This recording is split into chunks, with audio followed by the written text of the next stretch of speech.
Hello, രാവിലെ തന്നെ എഴുന്നേറ്റ് ഞാൻ നേരെ പോയത് ഫ്രിഡ്ജ് ഓർക്കാനാട്ടോ. കാരണം എന്താണെന്നറിയോ, ഇന്നലെ ഒരു ചോക്ലേറ്റ് റൗണ്ട് കേക്ക് വാങ്ങിച്ചേ. അപ്പൊ അത് കഴിക്കാൻ വേണ്ടി ഞാൻ പോയതാട്ടോ. ഇവനാണെങ്കിൽ കേക്ക് ഭയങ്കര ഇഷ്ടമാണ്, അതേപോലെ തന്നെ എനിക്കും. പക്ഷെ ഇവന് അങ്ങനെ അധികം കൊടുക്കാറില്ല, എന്നാലും ആൾ ഉറങ്ങായിരുന്നു.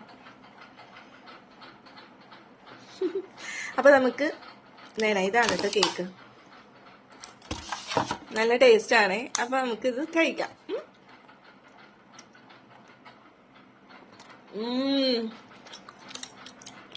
സൂപ്പറാണോ? കണ്ടോ എന്താണ് ഇവിടുത്തെ അവസ്ഥ? നമുക്കൊന്നും തിന്നാൻ പറ്റുന്നില്ല ഒറ്റയ്ക്ക് ഇരുന്ന്. അപ്പൊ ബൈ ബൈ.